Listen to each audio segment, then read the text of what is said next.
Good morning all of you. आज हम अपने मैनेजर इकोनॉमिक्स के अंदर लेक्चर नंबर 42 स्टार्ट कर रहे हैं। लेक्चर नंबर 42 हमारा मॉनेटरी एंड फिजिकल पॉलिसी से रिलेटेड है। सबसे पहले हम समझेंगे मॉनेटरी और फिजिकल पॉलिसी क्या होती हैं और किस तरीके से ये किसी एक इकोनॉमी के अंदर वर्क करती हैं। सबसे पहले हम समझते हैं हमारी मॉनेटरी पॉलिसी को। Monetary policy and fiscal policy refer to the two most widely recognized tools used to influence our nation's economic activity. अगर हम मॉनेटरी एंड फिजिकल पॉलिसी की बात करें तो ये दोनों पॉलिसीज़ हमारे वो रिकॉग्नाइज्ड टूल है जिसका यूज़ हम नेशंस की इकोनॉमिक एक्टिविटी को इन्फ्लुएंस करने के लिए करते हैं। Monetary policies primarily concerned with the management of interest rate and the total supply of money in circulation and is generally carried out by the central bank such as the US Federal Reserve।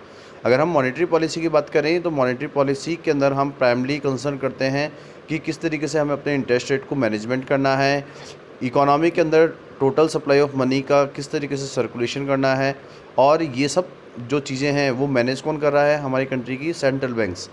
तो जो monetary policy होती है वो किसी भी country की central bank उसको manage करती है। जैसे कि अगर हम यूएस की बात करें तो यूएसए के अंदर जो सेंट्रल बैंक है वो हमारी है US federal reserve.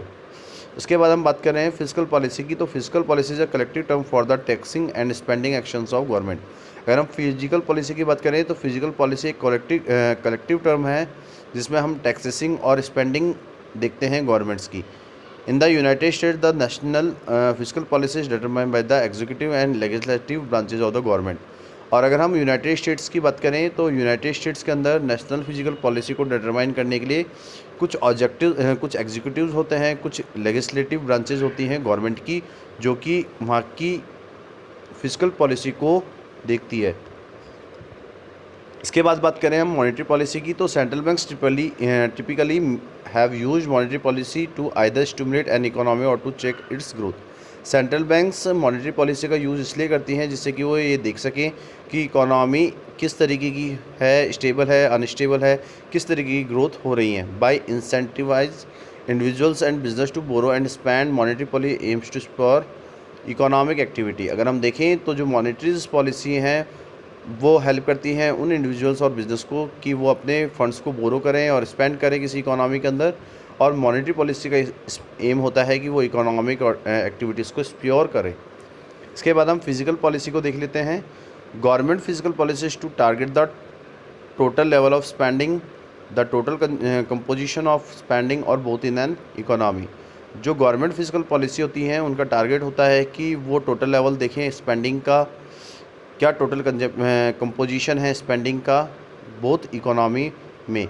The two mostly widely used means of affecting fiscal policy are change in government spending policies और इन गवर्नमेंट टैक्स पॉलिसीज़। अगर हम देखें तो फिजिकल पॉलिसी के अंदर जो two most widely used meaning है वो क्या है कि हम फिजिकल पॉलिसी किस तरीके से अफेक्ट करती है गवर्नमेंट के चेंज होने से, जब उसकी स्पेंडिंग पॉलिसी चेंज हो जाए, और गवर्नमेंट की टैक्स पॉलिसीज़ क्या होंगी। When a government spends money और चेंजेस टैक्स पॉलिसी, जब कोई गवर्नमेंट स्पेंड कर रही है मनी या कोई भी टैक्स पॉलिसी चेंज कर रही है, it must choose where to spend और व्हाट टू टैक्स। तो वो ये चूज़ करती है कि उन्हें जो मनी है, जो फंड है, उसको कहाँ स्पेंड करना है और क्या टैक्स उनको चाहिए। In doing so government fiscal policy can target specific communities, industry, investment और कम्युनिटीज़ टू आइदर फेवर और डिस्करेज प्रोडक्शन। और ये सब गवर्नमेंट इसलिए कर रही है क्योंकि गवर्नमेंट फिजिकल पॉलिसी के बिहाफ पे ये टारगेट अचीव करना चाहती है जो कि वो एक स्पेसिफिक कम्युनिटीज़ से, इंडस्ट्रीज से, इन्वेस्टमेंट से या कोई भी कम्युनिटीज़ से प्रोडक्शन को फेवर या डिस्करेज करे। तो sometimes its action are based on consideration that are not entirely economic. तो समटाइम हम ये देखते हैं कि जो भी गवर्नमेंट एक्शंस ले रही है वो बेस होते हैं उनकी कंसिडरेशन से रिगार्डिंग, ना कि किसी इकोनॉमी की रिगार्डिंग। क्योंकि जो फिजिकल पॉलिसी है वो गवर्नमेंट बना रही है, तो गवर्नमेंट क्या होता है कि हर एक 5 साल के बाद चेंज हो जाती है। तो जिस तरीके की पार्टी होगी वो उस तरीके की फिजिकल पॉलिसीज़ को बनाएगी। तो हर एक पार्टी का एक अलग अलग बेनिफिट होता है हर एक पॉलिसी से। तो what is the difference between monetary and fiscal policy. अब हम देखते हैं कि मॉनेटरी एंड फिजिकल पॉलिसी में क्या डिफरेंस है। तो monetary policy involve changing the interest rate and influencing the money supply.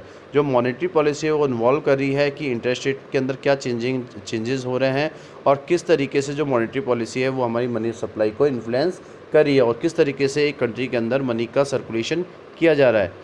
Physical policy involves the government changing tax rates and levels of government spending to influence aggregate demand in the economy. और fiscal policy के अंदर involve कर रहे हैं उन government के tax rates changes को और साथ साथ गवर्नमेंट की स्पेंडिंग्स को जो कि किसी इकोनॉमी की एग्रीगेट डिमांड को इन्फ्लुएंस कर रही है। They are both use to pursue policies of higher economic growth और कंट्रोलिंग इन्फ्लेशन। और ये दोनों पॉलिसीज़ को इसलिए परस्यू की जाता है कि जिससे कि हम इकोनॉमी की हायर इकोनॉमिक ग्रोथ को देख सकें कि इकोनॉमी कितनी ग्रो कर रही है और उसमें उस इकोनॉमी के अंदर हम इन्फ्लेशन को कंट्रोल कर सकते हैं इन दो पॉलिसीज़ के through. Monetary policies usually carried out by the central bank monetary authorities and involves setting based interest rate, example bank of England in UK and federal reserve in US. कि अगर हम monetary policy की बात करें तो monetary policy को कोई country की सेंट्रल बैंक कैरी करती है या कोई भी मॉनेटरी अथॉरिटी कैरी करती है, या अगर हम देखें तो मॉनेटरी पॉलिसीज़ के अंदर हम क्या कर रहे हैं, अपने बेस इंटरेस्ट रेट को सेट कर रहे हैं। तो अगर आप देखेंगे कि यूके के अंदर बैंक ऑफ इंग्लैंड हैंडल कर रही है वहाँ की मॉनेटरी पॉलिसी को और यूएस के अंदर फेडरल रिजर्व कैरी कर रही है मॉनेटरी पॉलिसी को। Influencing the supply of money जो सप्लाई है हमारी वो किस तरीके से इन्फ्लुएंस कर रही है, तो policy of quantitative easing to increase the supply of money. तो ये जो मॉनेटरी पॉलिसी ये क्या कर रही है, हमारी मनी सप्लाई को इंक्रीज़ कर रही है हमारी कंट्री की स्पेंडिंग्स को देखकर। उसके बाद हम देखते हैं कि किस तरीके से एक मॉनेटरी पॉलिसी वर्क करती है। तो यहाँ पे इफ़ेक्ट्स बता रखे हैं कुछ हायर इंटरेस्ट रेट के, कि अगर हायर इंटरेस्ट रेट हम लेना चालू कर दें अपनी सिटीजन से तो किस तरीके से इफ़ेक्ट करेगी। तो मॉनेटरी पॉलिसी कैसे वर्क करेगी, पहले तो हम क्या करेंगे, इंक्रीज़ करेंगे हमारे कॉस्ट ऑफ बोरिंग्स को। दूसरा है कि higher mortgage interest rate payment, increase return to savings and hot money flows. तो अगर हम इंक्रीज़ कर रहे हैं अपने कॉस्ट ऑफ बोरिंग को तो उससे इन्वेस्टमेंट रिड्यूस हो जाएंगे, इन्वेस्टमेंट कम हो जाएंगे, तो हमारी जो इकोनॉमी जो ग्रोथ है वो कम होगी। अगर हम मॉर्गेज के अंदर इंटरेस्ट पेमेंट्स हायर ले रहे हैं तो उससे कंजप्शन रिड्यूस हो जाएगा और उससे भी क्या होगा, हमारी जो इकोनॉमिक ग्रोथ है वो कम होगी। अगर हम इंक्रीज कर रहे हैं अपने सेविंग के रिटर्न्स को तो उससे भी हमारे कंजप्शंस हैं वो कम हो जाएंगे और जो हमारी हाउस की प्राइजेज़ हैं, जो रेंट हमें रिसीव होते हैं वो भी कम हो जाएंगे। तो उससे क्या हो जाएगा, इन्फ्लेशन आ जाएगा। और हॉट मनी फ्लोज होंगी मीन्स कि हमें पता नहीं रहेगा कि मनी कहाँ किस तरीके से फ़्लो हो रही है, क्या मनी सप्लाई है। तो उससे क्या होगा, एक्सचेंज रेट के अंदर एप्रिसिएशन होगा और जब एक्सचेंज रेट के अंदर हमारा एप्रिसिएशन होगा तो वो हमें लोअर इन्फ्लेशन देगा। द सेंट्रल बैंक में have an inflation target of 2%। Central bank का एक इन्फ्लेशन टारगेट होता है जो कि 2% का रहता है। If they feel inflation going to go above the inflation target, अगर सेंट्रल बैंक को ये लग रहा है कि जो इन्फ्लेशन है वो उनके टारगेट से ज़्यादा है तो due to economic growth be too quick, तो उससे क्या होगा कि अगर वो इन्फ्लेशन टारगेट से ज़्यादा हमारा इन्फ्लेशन है और हम एक सेंट्रल बैंक ये फील कर रही है कि उनके टारगेट से ज़्यादा इन्फ्लेशन है तो इकोनॉमी जो ग्रोथ होगी वो बहुत क्विक तरीके से इंक्रीज़ होगी, तो then they will increase the interest rate. तो उस टाइम पे सेंट्रल बैंक क्या करेगी, अपने इंटरेस्ट रेट को हाई कर देगी। Higher interest rate increase borrowing cost. अगर इंटरेस्ट रेट हाई हो जाएंगी किसी इकोनॉमी के अंदर तो उससे हमारी जो बोरोइंग कॉस्ट है, मीन्स पैसे लेने की जो या लागत लगाने की जो बोरोइंग है वो धीरे धीरे इंक्रीज़ हो जाएगी एंड रिड्यूस कंज्यूमर स्पेंडिंग, और धीरे धीरे कंज्यूमर्स की जो स्पेंडिंग है मार्केट के अंदर वो रिड्यूस होने लग जाएंगी एंड इन्वेस्टमेंट, और इन्वेस्टमेंट्स भी हमारे कम हो जाएंगे। तो leading to lower aggregate demand and lower inflation. और ये किसको लीड करेगी कि जो एग्रीगेट डिमांड है हमारी कंट्री की वो कम हो जाएगी और इन्फ्लेशन भी कम हो जाएगा। If the economy went to recession, अगर कोई इकोनॉमी रिसेशन टाइम पीरियड पे होती है तो the central bank would cut interest rate. तो सेंट्रल बैंक क्या करती है, इंटरेस्ट रेट को कम कर देती है। Fiscal policy is carried out by the government and involving changing the level of government spending and level of taxation।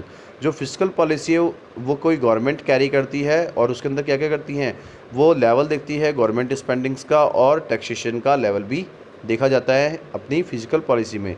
तो इन दोनों से हम क्या कर रहे हैं, इन दोनों फैक्टर से हम क्या देखना चाह रहे हैं कि to increase demand and economic growth the government will cut taxes. अगर गवर्नमेंट ये चाह रही है कि वो डिमांड को इंक्रीज़ करे, इकोनॉमिक ग्रोथ को इंक्रीज़ करे तो गवर्नमेंट को टैक्सेस कम करने होंगे जिससे कि लोगों की स्पेंडिंग्स बढ़े। तो leading to a higher budget deficit, तो इससे क्या लीड होगा कि हमारा जो हायर बजट है किसी भी इकोनॉमी का वो डेफिसिट हो जाएगा।